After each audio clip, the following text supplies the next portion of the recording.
नमस्कार आंगनबाड़ी बहनों, जैसा कि आप अपने मोबाइल फोन की स्क्रीन पर देख पा रहे होंगे कि हजारों की संख्या में आंगनबाड़ी बहनें एकत्रित होकर प्रदर्शन कर रही हैं। तो हजारों की संख्या में यहाँ पर जो संख्या बताई जा रही है वो लगभग 50,000 के आसपास की संख्या बताई जा रही है। अब एग्जैक्ट कितनी संख्या है ये तो वहाँ पर जाने पर एक एक करके काउंट करने पर ही पता चलेगा, लेकिन फिर भी एक भीड़ देख के अनुमान लगाया जा सकता है कि हजारों की संख्या में यहाँ पर, हजारों की तादाद में यहाँ पर आंगनबाड़ी बहनें एकत्रित हुई हैं अपनी मांगों को लेकर। लेकिन सवाल यह है कि क्या इतनी ही आंगनबाड़ी बहनों को अपने मानदेय को बढ़वाना है? क्या इतनी ही बहनों को सरकारी कर्मचारी का दर्जा लेना है? बाकी की जो बहनें हैं, क्योंकि पूरे प्रदेश में लगभग 4 लाख आंगनबाड़ी बहनें हैं, जिसमें से अगर मान भी लेते हैं कि 50,000 यहाँ पर मौजूद हैं, तो क्या केवल 50,000 का मानदेय बढ़ेगा? क्या बाकी बहनों को मानदेय नहीं बढ़वाना है? क्या वो अपने मानदेय में संतुष्ट हैं? यह एक बड़ा सवाल है। कुछ इसी बातों को लेकर हमारी एक आंगनबाड़ी बहन है मिथिलेश जी, उनके द्वारा कुछ शब्द कहे गए हैं। मैं चाहूँगा कि देश भर के जितने भी राज्य हैं, सभी राज्यों की आंगनबाड़ी बहनें हमारी इस बहन की बात को जरूर सुने। समस्त बहनों से हाथ जोड़ के प्रार्थना करूंगी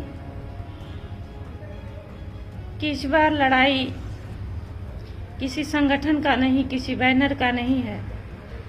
इस बार लड़ाई हमारी आन के, हमारे सम्मान की, हमारी जीविका की है। आप यह मत देखिए कि मैदान में कौन गया है संयुक्त मोर्चा बना के।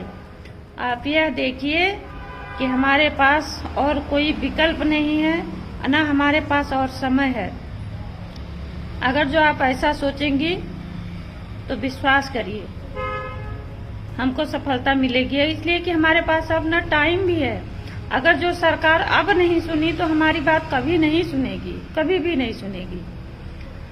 यह बताते हुए बहुत ही दुख हो रहा है कि अभी हमें लगता है 5 दिन पहले सरकार ने शिक्षा मित्र के संगठनों से, अनुदेशक के संगठनों से और रसोइये के संगठनों से बात की है उनके मानदेय बढ़ाने के लिए। अभी बात उनकी क्लियर नहीं हो पाई है कि ये लोग मतलब जो ये मांग रहे हैं वो सरकार नहीं दे रही है, लेकिन सरकार उनको दे रही है।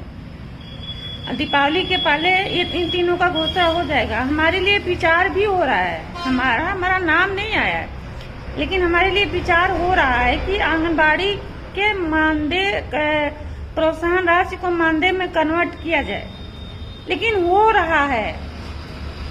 संयुक्त मोर्चा बनने का उद्देश्य मात्र सिर्फ इतना है कि हर आंगनबाड़ी को, चाहे यूपी के किसी भी कोने से हैं, किसी भी केंद्र से हैं, वो इको गार्डन में पहुंचे। आपको कुछ नहीं करना है, आपको किसी संगठन का, किसी पदाधिकारी का, किसी नेता का मुंह नहीं देखना है, इसलिए कि किसी भी संगठन और किसी भी पदाधिकारी से हमारा जो है पारिवारिक विवाद नहीं है। हम सिर्फ ये कह के कि फलाने का ढिकाने का संगठन है, वो पदाधिकारी हैं, हम नहीं जाएंगे, तो ये सोच के अगर जो आप घर में बैठेंगी तो ये जानिए आप किसी संगठन का या अन्य किसी का नुकसान नहीं कर रही हैं, आप सिर्फ अपना नुकसान कर रही हैं, हमारा नुकसान कर रही हैं। मान लीजिए, सपोज करिए संयुक्त मोर्चा में जो शामिल हुई वहां पहुंची, जब वहां वो पहुंची तो हमारी आधी बहनें घर पे बैठी रही, तो क्या हुआ? जो हमारी आधे बहनें पहुंची उनका जाना भी बेकार हो गया। हम गिनती के लिए तो बोल देते हैं कि मेरी 4.25 लाख संख्या है,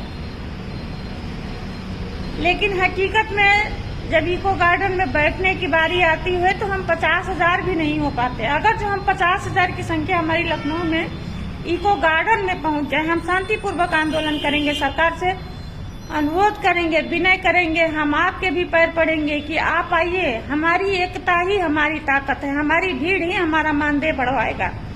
अगर जो हमारा मानदेय बढ़ता है तो सबसे पहले हमको सम्मान मिलेगा, समाज से, परिवार से, विद्यालय में, मतलब आल टोटल जहाँ भी जाइए आप, जब तक हमारा उचित मेहनताना न मिले, हमारे जीविकोपार्जन के लिए उचित सरकार हमको पैसा नहीं देती हमारे मेहनत के हिसाब से, तब तक ये जिंदगी बेकार है। जिंदगी का कोई भरोसा नहीं है कि कौन कब रहेगा, कौन नहीं रहेगा, कोई पता नहीं। लेकिन ये जरूर करना है कि हम हैं, अगर जो हम जीवित हैं, हमारी संख्या बल ही हमारा मानदेय बढ़वा सकती है, तो हमको इको गार्डन पहुंचना चाहिए। आप कहाँ से हैं, किस जिले से हैं, ये मत सोचिए कि हमको हमारे जिले में नहीं सूचना दी गई, हमारे जिले को कुछ नहीं बताया गया। ये सोच के अगर जो बैठेंगे और ये सोच के अगर जो कोई संगठन आपको रोकता है कि मेरे संगठन का धरना नहीं है, तो विश्वास करिए वो संगठन या संगठन का पदाधिकारी वो आपका हितैषी नहीं, आपका दुश्मन है। और ऐसे दुश्मनों को पहले उखाड़ फेंकिए।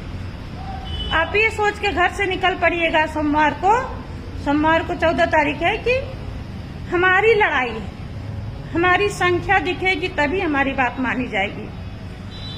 हम आप लोगों को कैसे विश्वास दिलाएं कि हमारी 4.25 लाख संख्या कहने को तो है, लेकिन अगर हम 50,000 लाख की आबादी में भी लखनऊ में सिर्फ खड़े हो जाएं इको गार्डन के पास, तो हमको तो नहीं लगता कि दोबारा हमको कुछ कहने की, कोई भाषण देने की किसी सरकार को या राजनीतिक पार्टी को या किसी संगठन को कुछ कहने की जरूरत पड़ेगी।